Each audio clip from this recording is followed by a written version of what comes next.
Hola amigas y amigos, bienvenidos a su programa Dios conmigo.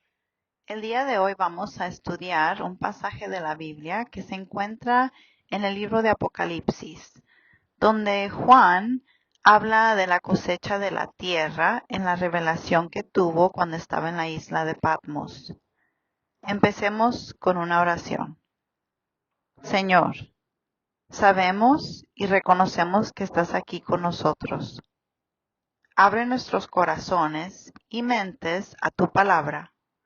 Danos sabiduría para comprender, humildad para recibir y valor para vivir lo que nos enseñas hoy. Bendice nuestro tiempo juntos y permite que todo nos acerque más a ti.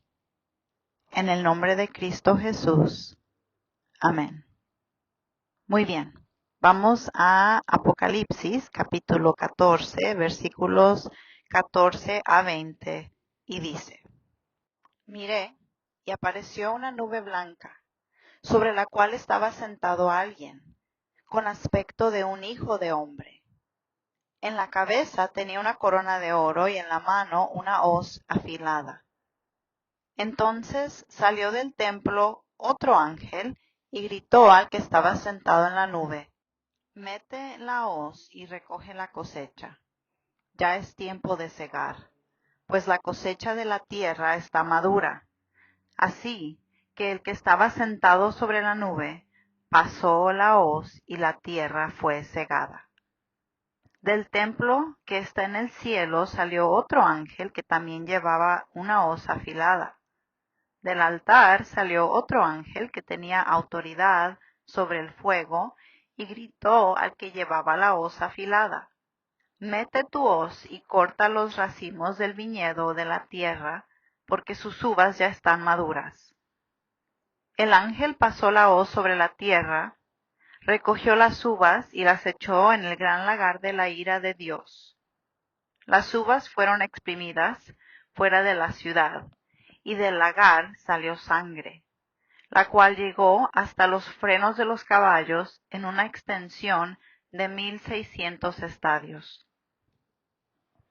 Este pasaje describe dos cosechas al final de los tiempos, escenas simbólicas del juicio final de Cristo. Pasa de una advertencia a la certeza de que Dios actuará. Analicemos su significado versículo por versículo. En el versículo 14 dice: uno como un hijo del hombre. Y también dice: con una corona de oro y una hoz afilada. El Hijo del Hombre se entiende ampliamente como Jesucristo, haciendo eco del libro de Daniel, capítulo 7, versículo 13, que dice: En esa visión nocturna vi que alguien con el aspecto de un hijo de hombre venía entre las nubes del cielo. Se acercó al anciano de días, fue llevado a su presencia. Con la corona muestra su autoridad como rey. La hoz simboliza su papel como juez. No se trata de Jesús viniendo a sufrir, sino a gobernar y cosechar. Versículos 15 y 16 hablan de la primera cosecha. Un ángel anuncia que ha llegado el momento porque la tierra está madura. Jesús blande la hoz y recoge la cosecha. Muchos intérpretes ven esto como la reunión de los justos, o sea, los creyentes, los seguidores, es decir, el pueblo de Dios.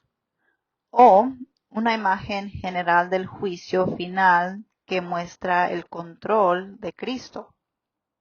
El tono es tranquilo, sin mención de destrucción, lo que sugiere salvación y plenitud. Los versículos 17 a 19 hablan de la segunda cosecha, uvas de la ira. Aparece un ángel diferente con una hoz. Se echan uvas en el lagar de la ira de Dios. Esta segunda cosecha representa el juicio de los malvados, los incrédulos, los que no aceptan a Dios y a Jesús como su único Salvador. Cuando dice en el versículo 19, el ángel metió su hoz y vendimió la vid de la tierra. La vid de la tierra se refiere al mundo incrédulo, en contraste con la vid verdadera, como nos dice él mismo en el libro de Juan, versículos 1 a 5, y es el capítulo 15. Entonces, Juan 15, versículos 1 a 5, dice, yo soy la vid verdadera, y mi Padre es el labrador, y toda rama que en mí no da fruto, la corta, pero toda rama que da fruto, la poda, para que dé más fruto todavía. Ustedes ya están limpios por la palabra que les he comunicado. Permanezcan en mí y yo permaneceré en ustedes. Así como ninguna rama puede dar fruto por sí misma, sino que tiene que permanecer en la vid, así tampoco ustedes pueden dar fruto si no permanecen en mí. Yo soy la vid y ustedes son las ramas.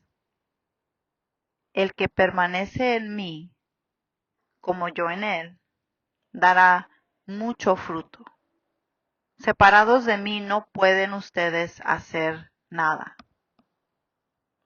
La palabra vendimió simboliza la separación que Dios hace de quienes lo han rechazado, preparándolos para el juicio. El gran lagar de la ira de Dios representa el derramamiento del juicio divino. Así como las uvas se presan para producir vino, los incrédulos, los impíos, son aplastados bajo la justicia divina.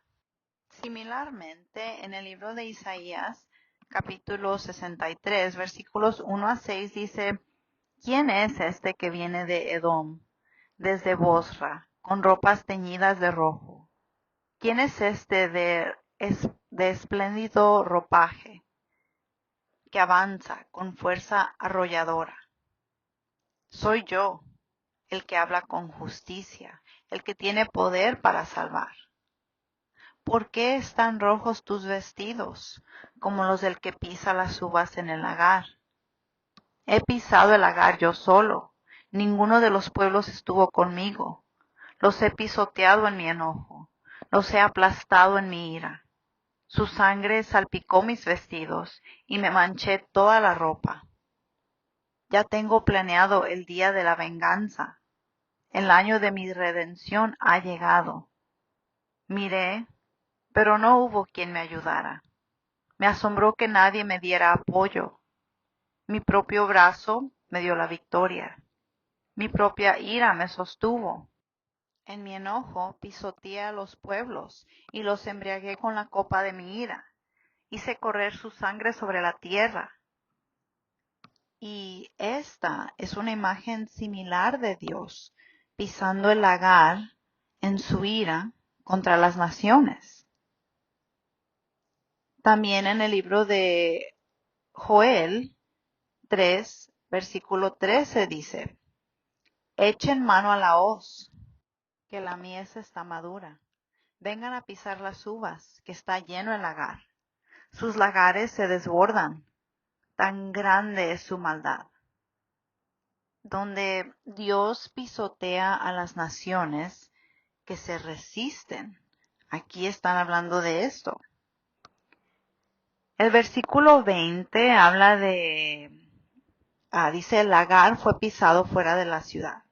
Y fuera de la ciudad probablemente significa fuera de Jerusalén, para simbolizar un lugar de rechazo y castigo.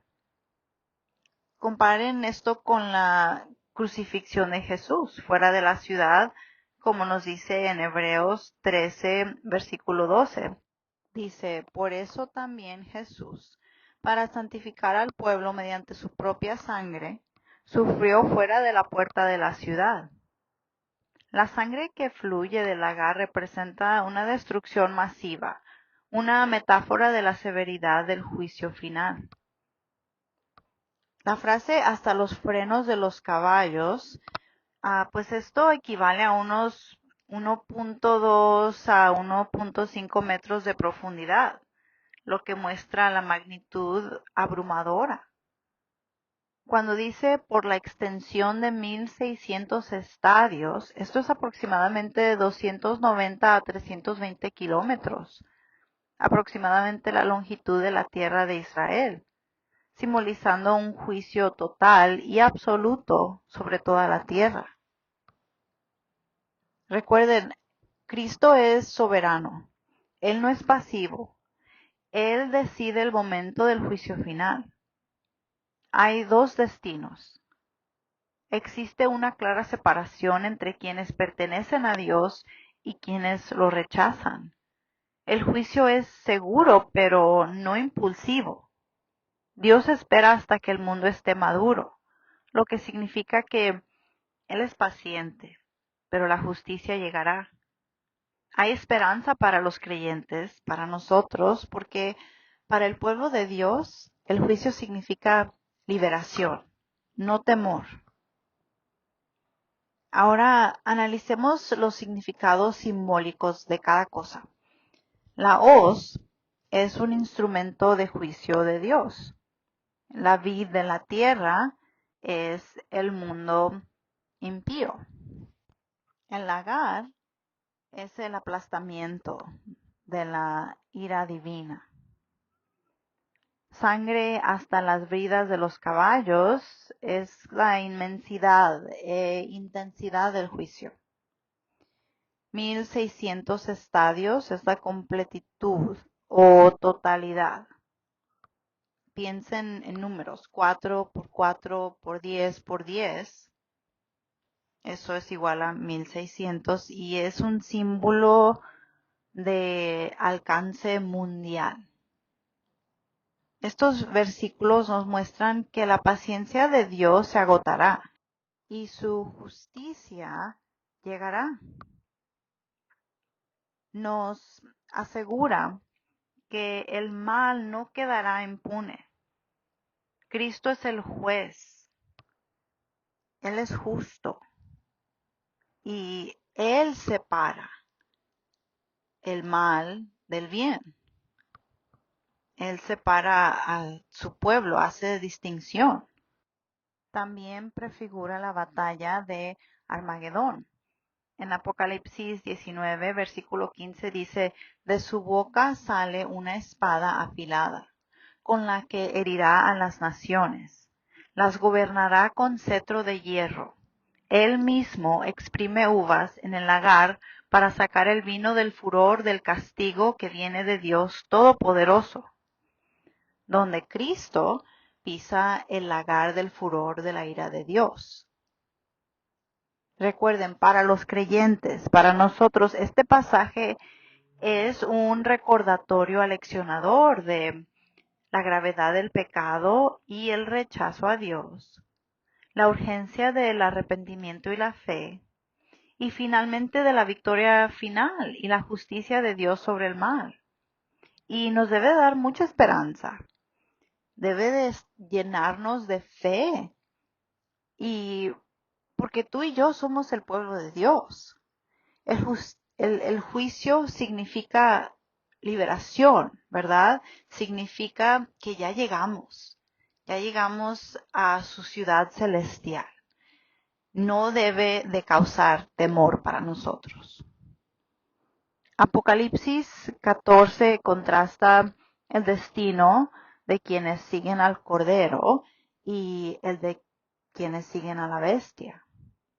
Representa el resultado final. Tras las advertencias, Dios actúa. Utiliza imágenes vívidas, una cosecha y un lagar, para simbolizar el juicio final de Dios sobre los pecadores, aquellos que no se han arrepentido por sus pecados y que no creen en Jesucristo como su Rey y Salvador, y no lo reconocen como Hijo de Dios Todopoderoso. Recordemos que esta escena se presenta al final de Apocalipsis 14, que contrasta claramente dos cosechas. La cosecha de los justos, versículos 14 a 16, que son los escogidos para su salvación por medio de Cristo, y la cosecha de los impíos o los que no creen en Dios, versículos 17 a 20, que son pues recogidos para juicio y destrucción. Ahora hagamos una comparación entre Apocalipsis 14, versículos 14 a 20, que acabamos de leer, y Mateo 13, especialmente los versículos 24 a 30, donde Cristo nos da la parábola de la mala hierba, y dice: Jesús contó otra parábola. El reino de los cielos es como un hombre que sembró buena semilla en su campo. Pero mientras todos dormían, llegó su enemigo y sembró mala hierba entre el trigo y se fue. Cuando brotó el trigo y se formó la espiga, apareció también la mala hierba. Los siervos fueron al dueño y le dijeron: Señor, ¿no sembró usted semilla buena en su campo? Entonces, ¿de dónde salió la mala hierba? Esto es obra de un enemigo, respondió. Le preguntaron los siervos: ¿Quiere usted que vayamos a arrancarla? No, contestó, no sea que al arrancar la mala hierba, arranquen con ella el trigo. Dejen que crezcan juntos hasta la cosecha. Entonces diré a los segadores: recojan primero la mala hierba y átenla en manojos para quemarla. Después recojan al trigo y guárdenlo en mi granero. Y los versículos 36 a 43 del mismo libro de Mateo 13, y aquí Jesús explica la parábola de la mala hierba.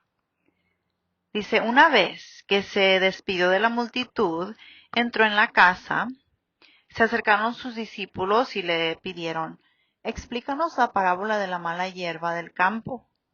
El que sembró la buena semilla es el Hijo del Hombre, respondió Jesús. El campo es el mundo, y la buena semilla representa a los hijos del reino. La mala hierba son los hijos del maligno, y el enemigo que la siembra es el diablo. La cosecha es el fin del mundo, y los segadores son los ángeles. Así como se recoge la mala hierba y se quema en el fuego, ocurrirá también al fin del mundo. El Hijo del Hombre enviará a sus ángeles, y arrancarán de su reino a todos los que pecan y hacen pecar. Los arrojarán al horno encendido, donde habrá llanto y crujir de dientes. Entonces los justos brillarán en el reino de su Padre como el sol. El que tenga oídos, que oiga. Y aquí se encuentra un tema compartido, que es la siega como el fin de los tiempos. En Mateo 13, Jesús explica que la siega es el fin de los tiempos, ¿verdad?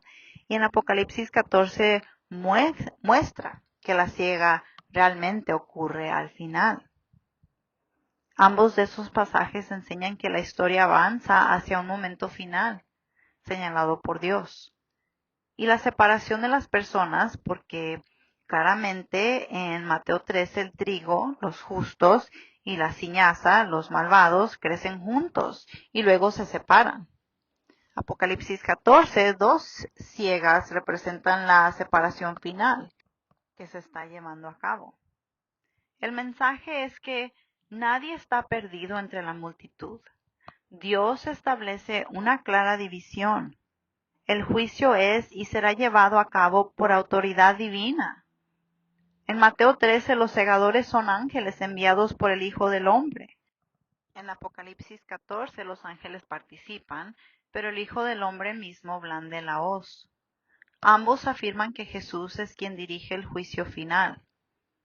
También tenemos unas diferencias clave que son el tonaje y el enfoque. En Mateo 13 enseña mediante una parábola que es suave, explicativa, que enfatiza la paciencia, pero en Apocalipsis 14 utilizan imágenes apocalípticas, gráficas, urgentes, que enfatizan la finalidad. También el tiempo. En Mateo 13 se centra en el periodo de espera. Dios permite que ambos crezcan hasta el momento oportuno. En Apocalipsis 14 muestran que el momento ya ha llegado. La tierra está madura. En Mateo 13, el trigo recogido en el granero significa la salvación. La ciñaza quemada, el juicio. En Apocalipsis 14, la primera cosecha, probablemente la de los justos, es pues recogida a la eternidad. La segunda cosecha arrojada al lagar de la ira es la imagen de juicio intensificado. Los dos pasajes encajan porque en Mateo 13 se explica por qué el juicio no ocurre de inmediato. Dios es paciente y da tiempo para arrepentirse. Y en Apocalipsis 14 muestra lo que sucede cuando termina la espera. La justicia de Dios es completa. En conjunto, muestran que pues la enfatización de que Dios es paciente, pero no pasivo, tanto la salvación como el juicio son reales. Los seguidores de Cristo pueden vivir con esperanza, no con miedo. Y pues para ponerlo todo en simples palabras, Mateo 13 es la promesa y la paciencia de la cosecha. Apocalipsis 14 es el cumplimiento y la finalidad de la cosecha. Entonces todavía hay tiempo. Y mientras hay tiempo, hay que seguir adelante con Dios. Hay que ayudar a aquellos que están perdidos. Hay que compartir las buenas nuevas con ellos. Hay que ayudar. Hay que trabajar en la cosecha. Bueno, queridos, para terminar este episodio, les invito a orar conmigo. Padre Celestial, gracias por estar con nosotros. Descansamos en el consuelo de tu paciencia, una paciencia que espera a que nuestros corazones regresen y nunca apresura tu obra perfecta en nosotros. Gracias por tu amor inagotable, el amor que nos sostiene cuando estamos cansados y nos acerca cuando nos sentimos indignos. Permite que ese amor moldee nuestras palabras, decisiones y relaciones esta semana. Señor, honramos tu justicia, pura, justa y jamás cruel. Enséñanos a buscar lo correcto con humildad y ayúdanos a compartir el Evangelio, a defender a los que sufren con compasión y a confiar en que harás todas las cosas nuevas en tu tiempo.